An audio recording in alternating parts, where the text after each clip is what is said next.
Queridos, começamos agora no segundo tema do nosso conteúdo e eu vou partir para ele exatamente para pegar o gancho dos princípios aqui. Nós vamos começar o poder executivo. Poder executivo. O poder executivo tem uma incidência razoável aí nas questões de prova da PF. Na última, inclusive, ela acabou aparecendo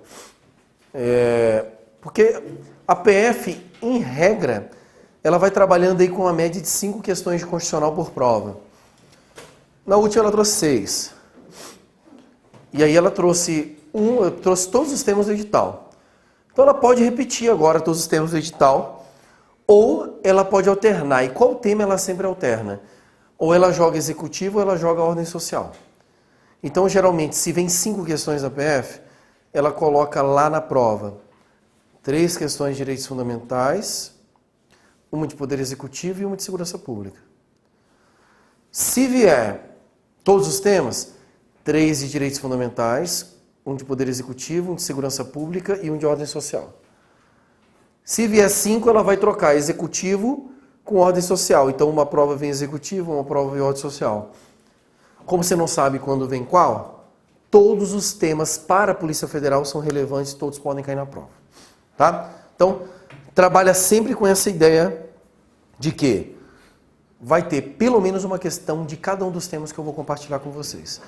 A mesma lógica para a PRF. Mesma lógica. PRF é pior, porque a PRF, como caem mais questões de direito constitucional, você pode ter todos os temas tranquilamente ali na prova sendo abordados. Tá? E os princípios, eles acabam passeando em todos os outros temas. Então, é possível encontrar uma questão no CESP de poder executivo que traga princípio. Então, o princípio sempre mantém ali no seu estudo, porque ele se conecta com todos os outros temas que nós vamos trabalhar. Queridos, poder executivo. O poder executivo, ele, dentro da estrutura de poderes, que nós já analisamos, ele é responsável por administrar o Estado. Tá? Ele é responsável por administrar o Estado. A Constituição Federal cuidou de regras do Poder Executivo da União, até porque o Poder Executivo, a Constituição Federal, ela é a norma fundamental que organiza a União. Por isso ela cuidou do Poder Executivo da União. E quando ela cuida, ela traz as suas regras entre os artigos 76 e 91. Só que não cai tudo isso na PF e na PRF. Tá? Poder Executivo, não cai tudo isso. Poder Executivo, você vai encontrar só 2 temas nesses concursos. Apenas 2 temas nesses concursos. Você vai encontrar aqui atribuições e responsabilidade.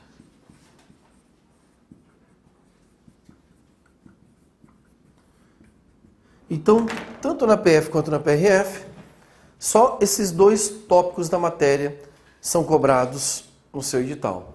Atribuições e responsabilidade.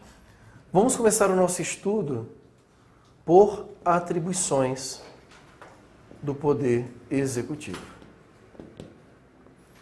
As atribuições do Presidente da República, elas estão previstas no artigo 84 da Constituição Federal. As atribuições do Presidente da República estão previstas no artigo 84 da Constituição Federal. E ela tem uma lista aí de atribuições. E a primeira dica que eu posso te dar acerca dessas atribuições é decore. É a primeira coisa, artigo 84, decore o artigo 84. Essa é a primeira dica e eu considero essa dica muito relevante. Se você decorar o artigo 84, a chance de você acertar uma questão de prova é gigantesca. Tá? Gigantesca. Então, o primeiro desafio que você pode se propor, memorizar. Mas assim, o trabalho de memorização ele não pode ser um trabalho desesperado. Ai meu Deus, eu tenho que memorizar. Joga para dentro do cérebro, o cérebro cuida do resto. Então, o seu trabalho é ler, reler, triler, repetir. Repete, repete, repete, repete, o seu cérebro vai fazendo o resto. Do mesmo jeito que você já decorou várias coisas, o seu cérebro vai decorar várias coisas à medida que você vai jogando essa informação e vai fixando ela no seu cérebro, tá? E por que você deve decorar o artigo 84? Eu vou mapear com vocês aqui todas as possíveis questões que você pode encontrar na sua prova acerca desse artigo e acerca das atribuições do presidente da República. E a primeira questão que pode aparecer na sua prova é a questão básica, simples. É a questão natural sobre poder, sobre atribuições. É ele perguntar na tua prova se uma atribuição X pertence ao presidente da República. Então, questão básica. Compete ao presidente da República celebrar tratados internacionais. Certo ou errado? Certo, porque está lá no artigo 84. Ou ele vai perguntar na tua prova. Compete ao presidente da República pagar o quadro quando o professor Daniel Sena terminar de dar aula. Aí tu vai falar assim, estou na dúvida. Não, errado, pronto. Está no 84, é atribuição, não está no 84, não é atribuição. Você vai trabalhar com essa pergunta mais básica sobre atribuições do presidente. Tudo bem? Isso é o mais simples. Segundo tipo de pergunta que pode aparecer na sua prova sobre o artigo 84, ele vai pegar uma atribuição de um outro órgão e dizer que é do presidente. Então não vai ficar uma questão tão idiota como a do apagar o quadro. Vai ficar uma questão mais coerente, vai fazer um pouco mais de sentido. Então gera uma chance maior de errar. Então, por exemplo, compete ao presidente da República resolver definitivamente sobre a incorporação de tratados internacionais no Brasil. Certo ou errado? Olha que louco. Apareceu o tratado internacional, você fala, putz, o presidente tem alguma coisa de tratado internacional que eu lembro. E aí o cara vai, associa. E erra. Por quê? Porque a competência do presidente para o tratado é de celebrar. A competência de incorporação é do Congresso Nacional, exclusivo. Então, quando ele pega a competência de um órgão e coloca como se fosse o presidente, ele gera uma confusão um pouco mais fácil de cair. Então, tem que ter bastante cuidado. E como que eu corrijo isso? Se eu tenho o artigo 84 decorado, eu não caio nessa pegadinha, porque eu já vou saber o que é do presidente e o que não é. Já vamos falar sobre isso. Tá? Tranquilo até aqui? Beleza? Uma terceira forma de cair essa pergunta na sua prova. Ele pode pegar uma atribuição do presidente, jogar na tua prova, mas ele colocar alguma pegadinha no meio dela. Então, tipo, ele pega a atribuição, diz que é do presidente, mas ele troca alguma palavra no meio dessa atribuição. Então, vou pegar um exemplo aqui do inciso 6º. O inciso 6º do artigo 84 diz: compete privativamente ao presidente da República dispor mediante decreto sobre a organização e funcionamento da administração pública, quando isso não implicar aumento de despesa nem criação e extinção de órgãos públicos. Essa é a linha A. Aí ele joga lá na sua prova isso aí. Joga na sua prova, mas aí ele troca a palavra decreto por lei. Entendeu a ideia? Então ele cria uma pegadinha dentro de uma competência. Ele pega, copia a competência, mas troca uma palavrinha. Cara, essa, na minha opinião, é uma das questões mais difíceis de se enxergar o erro. Por quê? Porque essa vai exigir, literalmente, que você tenha o dispositivo guardado na cabeça. Porque se você não tiver, você vai errar. Qual, por exemplo, as competências que o presidente tem de nomeação de autoridades? Ele nomeia um monte de autoridade, mas tem um monte de autoridade que ele não nomeia. Aí o cara simplesmente, joga lá uma outra autoridade que o presidente não nomeia. Então você tem que ter muito cuidado com isso, por isso que memorizar o dispositivo me parece uma excelente estratégia. E aí, responder a pergunta do colega aqui agora. Uma outra forma de se cair questões sobre o poder executivo na sua prova. Ele pode perguntar para você lá. E aqui uma questão mais doutrinária, né? O rol de atribuições do presidente é um rol taxativo ou é um rol exemplificativo? Né? Taxativo ou exemplificativo? Exemplificativo, né? Ativo. Né? Sempre tem uns bisões aqui querendo enganar, né? Ativo, né? Então, guardem. Essa questão aqui é uma questão que o CESP ama de paixão. Rol exemplificativo. Mas aí vem o porquê que você me fez essa pergunta agora. Falei, Daniel, se eu decoro as competências, mas rol exemplificativo, qual que é o sentido de eu decorar as competências? é porque ele jamais vai te fazer uma pergunta numa prova de constitucional de uma competência que não está na Constituição. Vamos supor que lá no regimento interno da Presidência da República tem uma atribuição que não está na Constituição. Cai regimento interno da Presidência da República na sua prova? Não cai. Então, se ele te perguntar a competência na sua prova do presidente, ele vai te perguntar o que está na Constituição. E se ele quiser fazer uma questão, uma fodida, ele vai te perguntar algo que foi decidido pelo Supremo Tribunal Federal. E aí esse algo a gente vai saber, porque eu vou trazer para vocês. Entendeu a ideia? Então, rol exemplificativo, ou seja, o presidente tem mais competências do que aquelas que estão previstas na Constituição. Ou ele pode ter mais competências do que as previstas no texto constitucional. Ok? Aqui nós temos meros exemplos. Quem diz isso é o próprio último inciso do artigo 84, que ele vai trazer essa abertura, permitindo que outras competências sejam inseridas no rol de competência do presidente. Tá? E aqui eu já trago uma outra reflexão muito curiosa, muito interessante, e ela é uma reflexão que faz muito sentido para quem é aluno antigo, para aquela galera que já está estudando há mais tempo e tal. Quem já ouviu falar de uma parada assim? Competência privativa é delegável e exclusiva é indelegável. Quem já ouviu isso? Já ouviu isso aí? Provavelmente algum professor já trouxe essa dica para você. Qual que é o grande problema dessa dica? É que ela não funciona. Esse é o grande problema dessa dica. Que merda, né? Porque como é que eu aprendo uma dica, Daniel, estratégica que não funciona? Sim, ela não funciona. E um exemplo claro de que ela não funciona é exatamente esse artigo 84. Né? E aí vem a pergunta que cai na sua prova. As competências do presidente da República, elas são competências exclusivas ou privativas? Elas são privativas. E por que elas são privativas? Porque está no caput do artigo 84. Compete privativamente ao presidente da República. Então, toda pergunta que apareceu em prova trazendo privativo estava certo, se o tom do texto estiver certo, e tudo que aparecia exclusivo estava errado. Por quê? Porque as competências são chamadas pela Constituição Federal de privativa, ok? Agora vem a segunda pergunta. As competências do presidente são delegáveis ou indelegáveis? Depende. Depende. Por isso que não funciona a estratégia de privativa, delegável, exclusiva e indelegável. Porque já aqui não funciona. Não funciona. E vou dizer mais. Não funciona na maioria dos casos da Constituição. Só funciona em um e as pessoas ensinam isso como regra estratégica. Tem sentido essa porra? Em nenhum outro lugar funciona. Só funciona em um lugar. Privativo, competência da União privativa, delegável. Exclusiva da União, indelegável. Só lá que funciona. Em nenhum outro lugar funciona.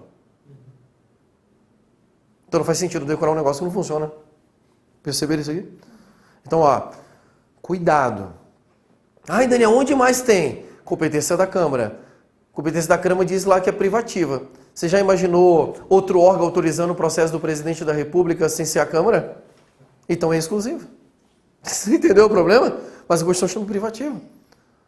Então, não se apeguem a essa dica, porque essa dica não funciona. Competência privativa, delegável, exclusiva e indelegável. Isso não funciona. Aprenda exatamente aquilo que você precisa aprender. Então, competência do presidente, todas são chamadas de privativas. Algumas são delegáveis e outras são indelegáveis. A maioria é indelegável. A maioria só o presidente pode fazer. O presidente só pode delegar 3. E essa questão não cai. Despenca em prova. Quais são as competências, as 3 competências do presidente que podem ser delegadas? Inciso 6º, inciso 12 e o inciso 25, a primeira parte. 6º, 12 e 25, a primeira parte. Aí um dia desse eu terminei de dar aula, o aluno veio correndo, falou, professor, eu decorei as competências delegáveis. Aí eu falei, quais são? Ele, 6º, 12, 25, primeira parte. Eu falei, bizonho, adianta você saber essa porra? Não é isso que tem que saber, você tem que saber qual que é o teor da competência, né, pô? Então, ó, inciso 6º, dispor mediante decreto sobre a organização da administração pública. Né? Tem que decorar o dispositivo por inteiro. Tá? Inciso 12, concessão de indulto, comutação de pena. E o inciso 25, primeira parte, é o mais delicado, é onde você tem que ter bastante cuidado com ele em prova. Atenção, hein? No inciso 25, se você ler ele aí comigo agora, você vai ver que ele diz assim: prover e extinguir cargo público federal na forma da lei. Desse dispositivo só é delegável a primeira parte. E a primeira parte qual que é?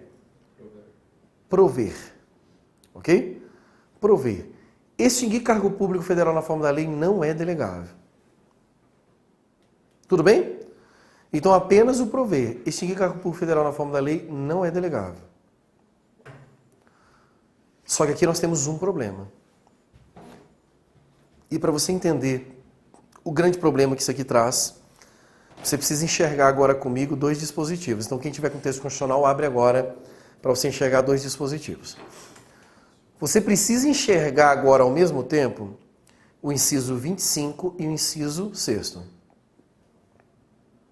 Tá? Se você ler a linha B do inciso 6º, o que ele diz? Extinguir cargo público quando? Vago. Ok? Queridos, extinguir cargo público quando vago é delegável. Já no inciso 25, a segunda parte, extinguir cargo público federal na forma da lei não é delegável. Então nós temos aqui duas coisas muito parecidas, uma delegável, outra indelegável. Então eu preciso mostrar para você qual que é a diferença desses dois aqui.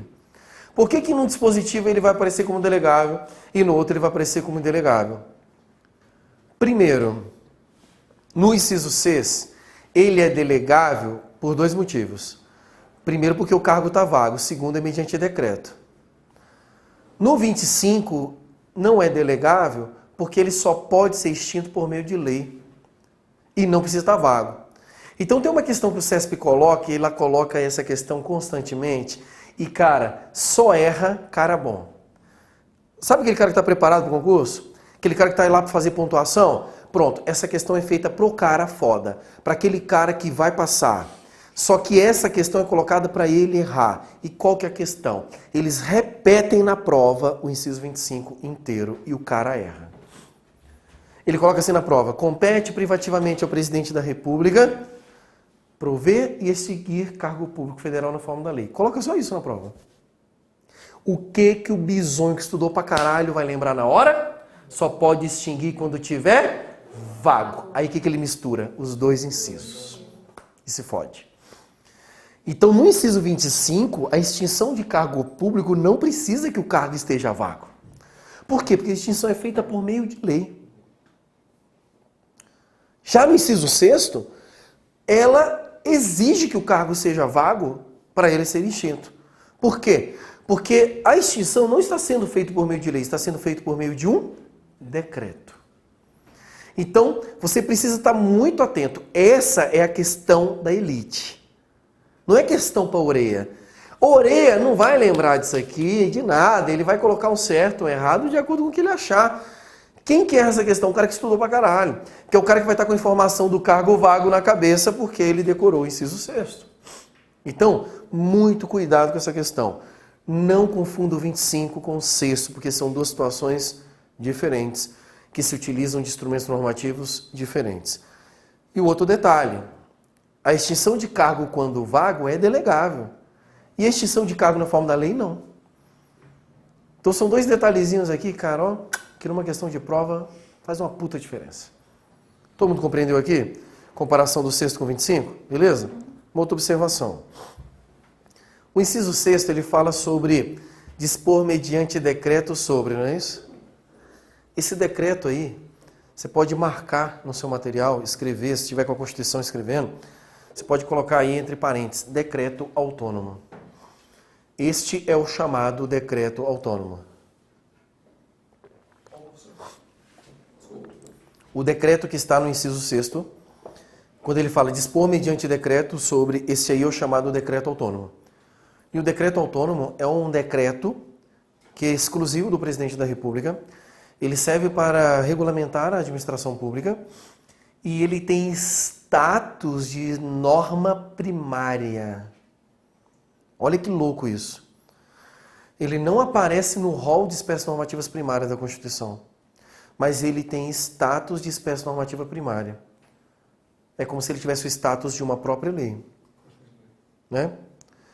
Por quê? Porque a força do decreto autônomo emana diretamente da Constituição Federal. É a Constituição que dá. É diferente de um decreto regulamentar, decreto do presidente. O decreto presidencial, ele é secundário. Ele regulamenta lei. Então, ele regulamenta norma primária. Aqui não. Aqui a Constituição deu para o presidente a oportunidade dele regulamentar diretamente o cargo. Por isso que ele tem estatura de norma primária. Também é uma questão de altíssimo nível. Seria uma forma de legislar também? É uma forma, uma função atípica do presidente legislativo, exatamente, além da medida provisória. Perfeito. Tudo bem aqui? Então, decreto autônomo, guarde isso aí. Outro detalhe, vamos lá. Acabamos de falar que algumas atribuições do presidente são delegáveis. Ao saber que algumas são delegáveis, eu preciso saber para quem elas são delegáveis. Então, as atribuições do presidente são delegáveis para ministro de Estado, procurador-geral da República e advogado-geral da União. Então, essas três autoridades, sempre cai isso aqui em prova. Ministro de Estado, procurador-geral da República e advogado-geral da União. Essas três atribuições, elas podem ser delegadas a essas três autoridades. Tá? Ministro de Estado é o ministro do Poder Executivo, que assessora o presidente. Procurador-geral da República é o chefe do Ministério Público da União. E o AGU é o chefe da Advocacia Geral da União. São os caras que podem receber a delegação. Ok? Qualquer uma das três atribuições podem ser delegadas a qualquer um dos três. Não tem algo específico. Queridos, certo ou errado? O presidente da República pode delegar algumas atribuições para o ministro do Turismo. Certo ou errado? Certo ou errado? Certo ou errado? Vamos lá. O presidente da República pode delegar algumas atribuições para o ministro do Turismo. Certo ou errado? Certíssimo, gente. É lógico. O ministro do Turismo é ministro de Estado. Então, na tua prova, ele pode pegar e já colocar um ministro qualquer lá daqueles. Tem lá 20 e poucos. Gente, certo ou errado? Algumas atribuições do presidente podem ser delegadas ao ministro do STF. Certo ou errado? Certo ou errado? Errado, gente, não é porque tem o nome de ministro que é ministro do Poder, ministro de Estado. Né? Meu vizinho lá, por exemplo, é ministro da Primeira Igreja Batista. Ele não é ministro de Estado, ele é pastor de igreja. Então não é porque tem o nome ministro que você vai falar, ministro delegável, não. Tá? Então, ministro de Estado tem que ser ministro do Poder Executivo. Beleza? Tranquilo aqui? E aí qualquer ministro, tá? Falamos do rol taxativo, falamos aí que algumas atribuições são delegáveis. Uma última questão, lembra que nós vimos quando falamos do presidencialismo, que o presidente exerce três funções, chefe de Estado, chefe de governo e chefe da administração pública? Então, o CESP gosta dessa questão também. Ele pega lá e fala assim, a atribuição X é uma atribuição de chefe de... E aí pede para você associar com qual tipo de função do presidente ela está associada. Ok? Então, eu até coloquei um quadrinho para vocês no material, já dizendo quais incisos são considerados função de chefe de Estado, chefe de governo e chefe da administração pública. E aí, memorizem esses aí, porque se você memorizar função de chefe de Estado e chefe da administração pública, que é um grupo menor de incisos, as outras todas serão de chefia de governo. Então fica muito mais fácil você acertar essa questão em prova. Beleza? Alguma dúvida sobre questão de atribuição? Mapeamos aqui as atribuições e as questões que podem surgir na sua prova sobre este tema e pode ter certeza que é um tema um dos mais importantes aí para a sua prova.